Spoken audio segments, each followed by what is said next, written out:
रुक जाना नहीं तू कहीं हार के, कुछ ऐसी ही कहानी है इन प्रवासी मजदूरों की। कोई चेन्नई से आ रहा है, कोई महाराष्ट्र से। NH-33 से रोजाना इन मजदूरों का जत्था अपने गांव की तरफ लौटता है। अब तक किसी ने 1500 किलोमीटर की यात्रा पूरी की है तो किसी ने 2000 किलोमीटर। गाड़ी नहीं मिली तो पैदल ही निकल पड़े। रास्ते में कितनी ही मुश्किलें आई, खाना नहीं मिला, पानी नहीं मिला, फिर भी हिम्मत नहीं हारी। हम लोग चेन्नई से आ रहे हैं सर, 2 महीना काम किए, कंपनी पैसा भी नहीं दिया सर, खाने के लिए कुछ भी नहीं था रूम से। और हम लोग सर रजिस्ट्रेशन कराते परेशान हो गए और हम लोग का कोई सुनवाई नहीं हुआ।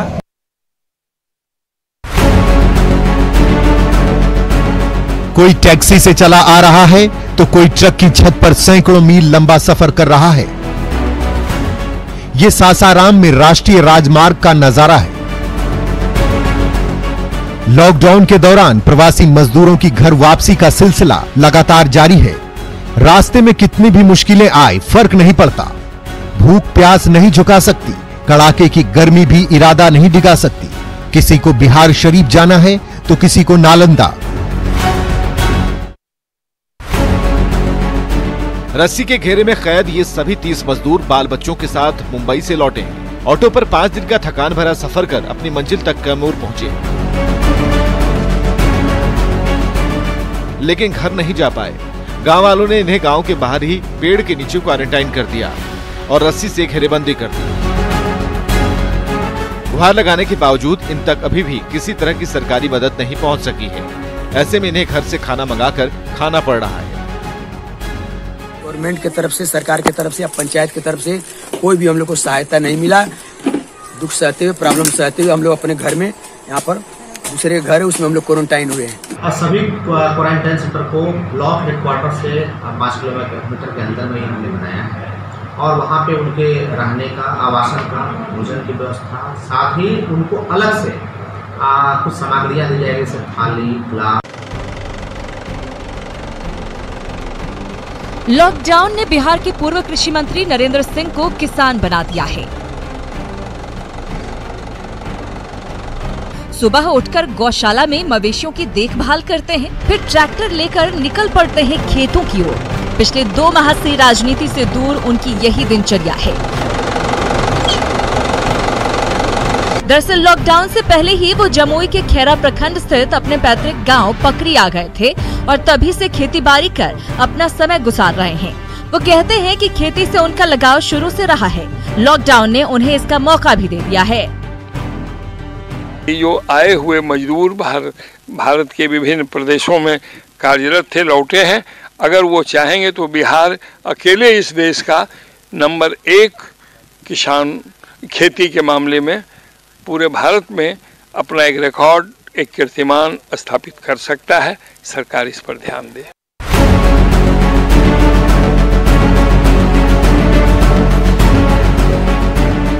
लॉकडाउन ने एक रास्ता बंद किया तो कई और रास्ते खोल दिए। कुछ ऐसी ही कहानी है मुजफ्फरपुर की इन घरेलू कामगारों की। कोरोना बंदी में इन्हें घरों में काम मिलना बंद हो गया तो ऐसे समय में खादी इनके लिए न सिर्फ संबल बनकर उभरी बल्कि आत्मनिर्भरता का रास्ता भी दिखाया। फिलहाल खादी ग्रामोद्योग संघ इन्हें ट्रेनिंग दे रहा है और जल्द ही इन्हें काम भी मिलने लगेगा। नहीं है, हम चौका बर्तन के काम करते थे, वो भी लोग सब मना करता है कि नहीं काम करो कोरोना के चलते। जी बहुत सी स्थिति हो रहा है कि हम लोग के खाने के लिए नहीं है। चरखा चलाने का इनको प्रशिक्षण दिया जाए और खादी का सूत काट के ये नया रोजगार इसके लिए खड़ा किया जाए, क्योंकि उसमें जो है सोशल डिस्टेंस वो भी मेंटेन।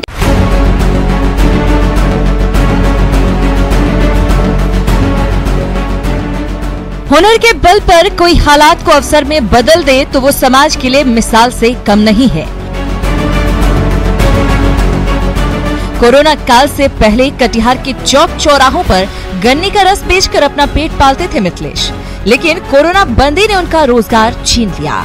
लेकिन उन्होंने हिम्मत नहीं हारी और संकट को मौके में बदलते हुए गन्ने से गुड़ का निर्माण शुरू कर दिया। इसमें उनका पूरा परिवार उनका साथ दे रहा है। भविष्य में वो इसे कुटीर उद्योग के रूप में विकसित करने की इच्छा रखते हैं।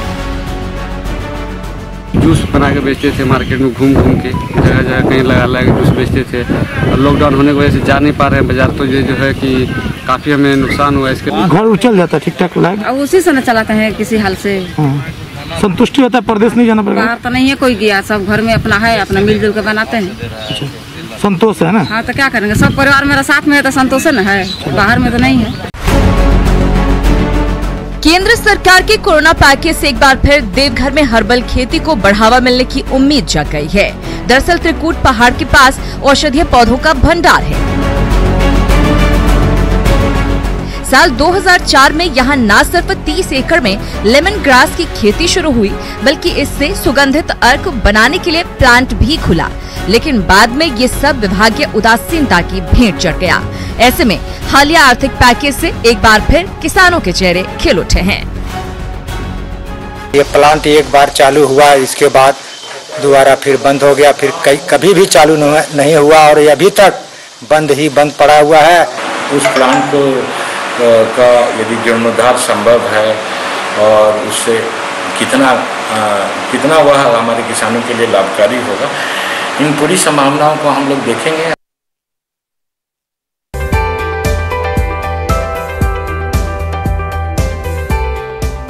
दरभंगा की बहादुर बेटी ज्योति अब खूब पढ़ेगी लिखेगी और बिहार का नाम रोशन करेगी। दरभंगा के डीईओ ने खुद पिंडा रुच के +2 हाई स्कूल में 9वीं कक्षा में ज्योति का न सिर्फ एडमिशन कराया, बल्कि नई साइकिल, ड्रेस, जूता, मोजा और किताबें दी। स्कूल कैंपस में उसे सम्मानित किया। न्यूज़ 18 ने दिलेर ज्योति की कहानी पूरी दुनिया को दिखाई थी। वैसे कैसे साइकिल पर गुरुग्राम से अपने पिता को लेकर दरभंगा पहुंची थी, इसके बाद से उसकी मदद के लिए लगातार हाथ बढ़ रहे हैं। हम लोग इसके लिए पोशाक, साइकिल जो प्रोविजन है विभाग का, किताब का सेट, पोशाक का सेट, बैग, जूता, मोजा हम लोगों ने दिया है साइकिल के साथ। परिवार के साथ टाइम बिता रहा हूँ, सुकून है, लेकिन ध्यान में रखना तुम्हारी लापरवाही एक दिन तुम्हारे परिवार के लिए रोना बन जाएगी। लखीसराय के नक्सल प्रभावित चानन और कजरा में युवाओं की टोली न सिर्फ जागरूकता अभियान चला रही है, बल्कि भूखों को राशन के साथ साथ बीमार मरीजों को दवा भी दे रही है। उत्साही युवाओं का ये दल हर सुबह निकल पड़ता है अपने इस अभियान पर। गांव-गांव में माइक के जरिए कोरोना से बचने का न सिर्फ तरीका बताया जाता है, बल्कि जरूरतमंदों की हर संभव मदद भी की जाती है। शुरुआती दौर से ही दूर से आने वाले लोगों को भोजन का व्यवस्था करवाएं, उसके बाद जिनके पास भोजन नहीं है उनको राशन व्यवस्था करवाएं। लोगों को समिति के द्वारा मास्क बनाकर मास्क वितरण किया गया।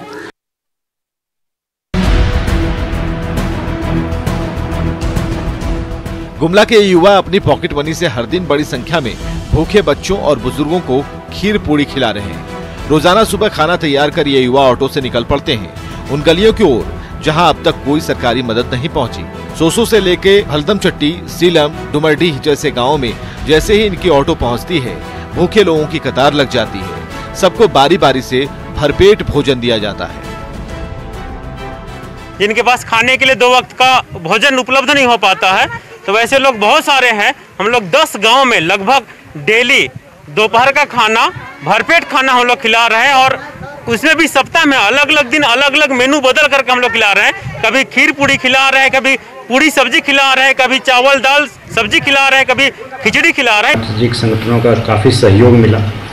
जो कोविड-19 संक्रमण से जो कठिन परिस्थितियां उत्पन्न हुई, उसमें प्रशासन को बहुत सहयोग मिला। प्रशासन ने भी ऐसे स्वयंसेवी संस्थाओं को काफ़ी सहयोग दिया। रोहतास में कोरोना का संक्रमण चेन तोड़ रहा है। हेलो बहन चेन। संजौली की 5 महिलाओं की ओर से शुरू किया गया ये अभियान अब गांव-गांव में फैल चुका है और अब तक इससे 4,500 से ज्यादा महिलाएं जुड़ चुकी हैं। ये समूह न सिर्फ कोरोना से बचाव से जुड़ी जानकारियां साझा कर रहा है, बल्कि उसका प्रचार प्रसार भी कर रहा है। साथ ही प्रशासन को भी प्रवासियों से जुड़ी जानकारियां दे रहा है। घर बैठे मेरे दिमाग में ये बात आई कि क्यों ना एक चैनल के माध्यम से बहनों को जोड़ा जाए, घरेलू महिलाओं को जोड़ा जाए, उनके अंदर ये कोरोना वायरस को लेकर जागृति पैदा की जाए।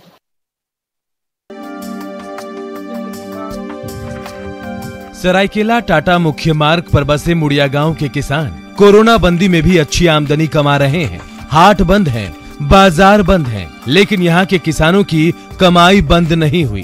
करीब 5 एकड़ में लगी तरबूज के लिए यहाँ के किसानों ने रांची टाटा सड़क मार्ग के किनारे बाजार लगा दिया और बेहतरीन स्वाद वाले देसी तरबूज को बेचकर पैसे भी कमा रहे हैं। यहाँ हम लोग हर एक साल खेती करते हैं, तरबूज, कोहड़ा, सब्जी हर एक चीज लगाते हैं, रोडी में बेचते हैं, सामने में बेचते हैं, लोग खरीदते हैं। ज़्यादा करके गाड़ी वाला लोग जो आने जाने वाले वही लोग खरीदते हैं। इसमें तो लोगों का बहुत ये रहता है, इंटरेस्ट रहता है। हमारे यहाँ चायबासा का कस्टमर, जमशेदपुर के कस्टमर, आदितपुर का कस्टमर, बाहर से जितने भी बड़े बड़े मैंने अच्छा टेस्टफुल खाने वाले सब यहीं से ले जाते हैं। मुड़िया गांव के किसानों के लिए अच्छी बात ये भी है कि उनके खेत सरायकेला टाटा मेन रोड से सटे हुए हैं, जिसकी वजह से उनके काफी पैसे बच जाते हैं और खुद ही तरबूज को सड़क पर लाकर वो हाथों हाथ इसे बेचकर अच्छा मुनाफा भी कमा लेते हैं।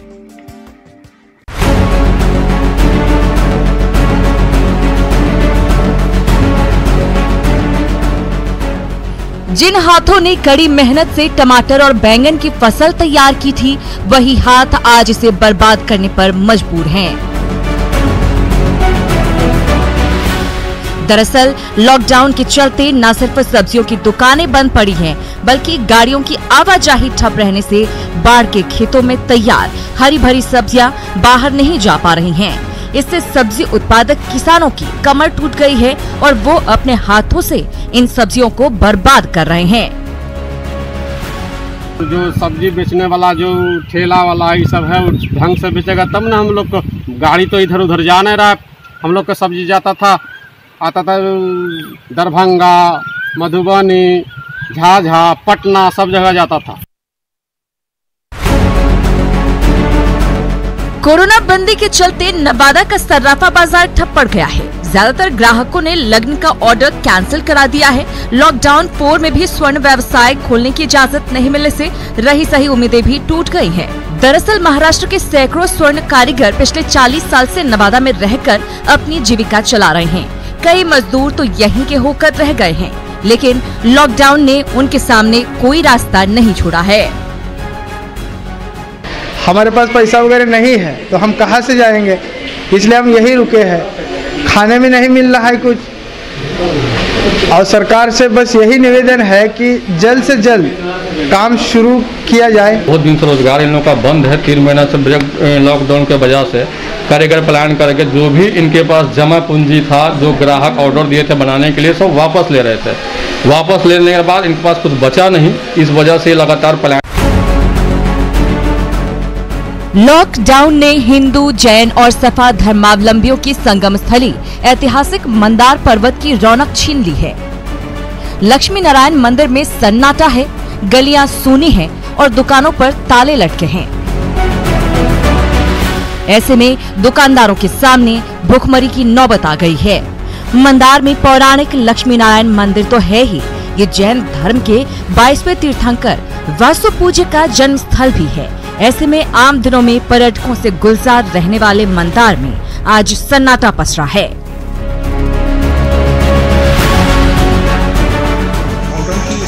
के चलते तो यहाँ बड़ा डगमगा गई व्यवस्था। यहाँ भी दुकानदार तो पहले ही असमर्थ हो चुका है, कोई व्यवस्था नहीं है उसका। भी पर्यटक अभी नहीं आ रहा है जब से लॉकडाउन हुआ है, इस वजह से भूखों मरने की नौबत आ गई है। पूरा परिवार लेकर के यहाँ रहते हैं, सारा दुकान बंद रहा। एक वो भी समय था जब गोपालगंज के ऐतिहासिक थावे दुर्गा मंदिर में श्रद्धालुओं का तांता लगा रहता था, लेकिन लॉकडाउन के चलते इस मंदिर में 22 मार्च से ताला लटका है। 2 महीने से ज्यादा का समय गुजर चुका है, लेकिन अब तक इलाके में रौनक नहीं लौटी। मंदिर परिसर में मौजूद 1000 से ज्यादा दुकानें बंद हैं और इससे जुड़े दुकानदारों की रोजी रोटी पर आफत आ गई है। हम लोग सब चलता था भोजन उजन इसी में, अब नहीं चल रहा है, बंद हो गया बस। और यहाँ पर कितना मतलब आमदनी होती थी एक दिन में जो दान पेटी में लगवाता था? लगभग महीना 2 महीना में 4 लाख 5 लाख 2 लाख 3 लाख ऐसे ही आता था। तो सब ठप है पूरा, सब पूरा ठप है, बंद हो गया है। बहुत दिक्कत हुआ है। उतना अतवार से जब कर्फ्यू लागू था, जनता कर्फ्यू, तो उस दिन से बंद है। और सब जितना है पेड़ा लड्डू सब मैंने खत्म हो गया है। कभी श्रद्धालुओं से खचाखच भरा रहने वाला गया के ऐतिहासिक विष्णु मंदिर में आज सन्नाटा पसरा है। लॉकडाउन के चलते मंदिर में पूजा पाठ से लेकर पिंडदान तक बंद है। मंदिर में चढ़ावा बंद हो गया है। ऐसे में मंदिर के गार्ड से लेकर सफाई कर्मचारी और बिजली कर्मचारियों के पेमेंट बंद हो गए हैं। यही नहीं, मंदिर परिसर में दुकान लगाने वाले लोगों की रोजी रोटी भी आफत में आ गई है। जो मंदिर से आश्रित हैं वो समझ जाए कि हम लोग को एक पैसा कहीं से कुछ नहीं मिल रहा है। जो भी समझ जाए मंदिर में मिलता था हम लोग अपना चलाते थे। मंदिर बंद होने से समझ जाए कि हम लोग को कुछ नहीं मिल रहा है। मुख्य वृत्ति यह है जनमानी, तीर्थयात्रियों की जनमानी करना मुख्य वृत्ति। तो अब तीर्थयात्री आ नहीं रहे हैं तो आर्थिक स्थिति तो सामान्य है नहीं, और प्रतिदिन का एक परिवार, जहाँ जितने भी पंडा समाज के परिवार हैं लगभग संयुक्त परिवार है, तो एक एक परिवार में 40। बोकारो और चास के कई गांव में कुछ दिन पहले तक कुम्हारों के चाक घड़ी की सुइयों की तरह अक्सर घूमते नजर आते थे, लेकिन कोरोना बंदी में जीवन की ये चाक थम सी गई है और थम गया है इनसे जुड़े कुम्हारों का जीवन। पिछले 2 माह की बंदी में न सिर्फ कुम्हारों का व्यवसाय ठप पड़ गया है, बल्कि उनके सामने रोजी रोटी से लेकर बच्चों की पढ़ाई लिखाई और शादी ब्याह के खर्च पर आफत आ गई है। अभी सब लॉकडाउन के चलते ये सब माल तो बन गया सर, बाकी बिक्री नहीं हो पा रहा है। इस बार माल बहुत फंस गया है। कितना परेशानी हो रहा है? हाँ, परेशानी तो हो रहा है सर। स्थिति तो बहुत खराब है इस साल तो एकदम बिक्री नहीं हुआ है। जो माल पहले का ही बना हुआ था वो भी नहीं बिक पाया है। ऐसे फरवरी तक में हम लोग का कुछ माल बन जाता।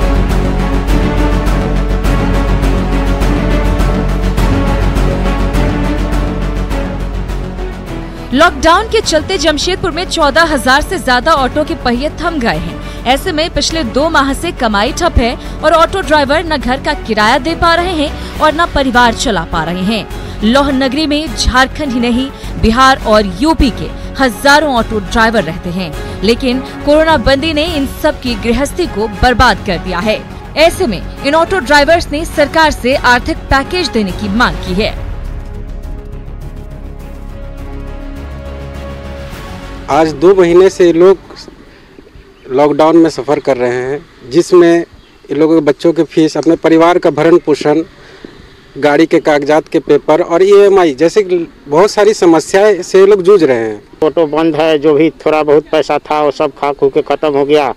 स्थिति बहुत ख़राब है। न स्कूल फीस माफ़ हुआ है, मकान मालिक किराया भी मांगिए रहा है, तो कैसे क्या करेंगे समझ में नहीं आ रहा है।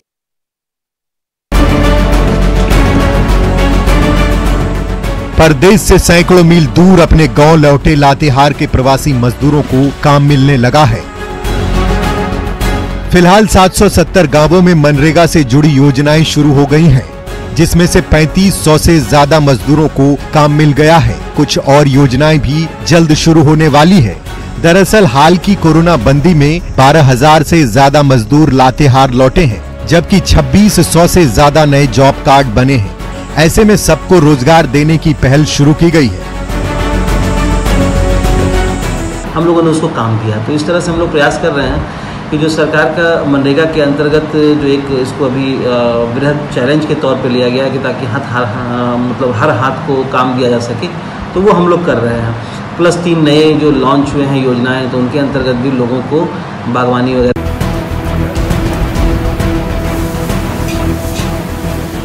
पटना के रेस्टोरेंट्स के किचन तो चालू हो गए हैं, लेकिन बिक्री का ग्राफ नहीं बढ़ पा रहा है। दरअसल पटना जिला प्रशासन ने ऑनलाइन डिलीवरी के लिए चुनिंदा रेस्टोरेंट्स के किचन को शाम 6 बजे तक खोलने की अनुमति दी है। ऐसे में ये रेस्टोरेंट्स सिर्फ लंच के ऑर्डर ले पा रहे हैं, जबकि ज्यादा डिमांड ब्रेकफास्ट और डिनर की रहती है। लेकिन प्रशासनिक आदेश के चलते न सिर्फ रेस्टोरेंट्स मालिकों को नुकसान हो रहा है, बल्कि खर्च चलाना भी मुश्किल हो गया है। टाइमिंग सिर्फ लंच कवर हो रहा है, और लंच में आप जानते हैं कि कितना आदमी रेस्टोरेंट या होटल से खाना मंगवाते हैं। मेन तो खाना का टाइमिंग डिनर होता है।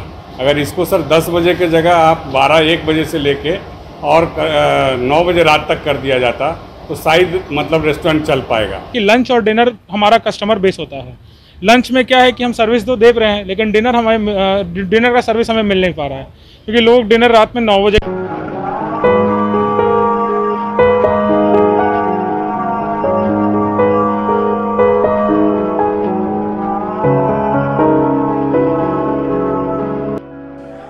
हाँ, ये दो तस्वीरें हैं जो सब कुछ बयां कर रही हैं। दोनों ही तस्वीरों में शख्स तो वही है, लेकिन फर्ज दो अदा कर रहे हैं। एक तस्वीर में ये हीरो कोरोना मरीजों की ड्यूटी में लगे हैं, तो दूसरी तस्वीर में अजान होने पर ये रोजा खोल रहे हैं। हालांकि इनका असल मकसद है कोरोना के मरीजों की जान की हिफाजत करना। इफ्तार का टाइम होता है, हम काफी बार है ना फील्ड में ही रहते हैं, तो हमें है ना फील्ड में ही हमें है ना रोजा खोलना पड़ता है। खजूर से हम खोलते रोजा फील्ड में। और काफी बार होता है कि हमें सहरी करने में पानी से भी सहरी करते हैं काफी बार, तो दिक्कतें तो हो रही है। पर ये चीज भी फर्ज है और काम भी फर्ज है, तो हम दोनों फर्ज निभा रहे हैं काम के साथ में।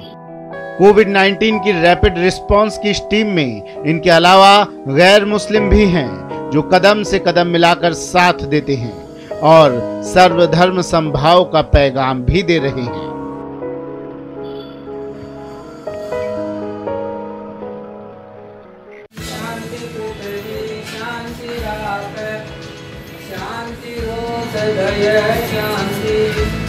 ना बैंड, ना बाजा और ना ही कोई बाराती। ये शादी लॉकडाउन वाली है। सुजानगढ़ के आर्य समाज मंदिर में अनिल कुमार और राधा ने विधि विधान के साथ शादी की। एक लड़की जिसके माँ बाप भाई बहन कोई नहीं, उसने एक लड़के से शादी की है। उस लड़की का नाम है राधा।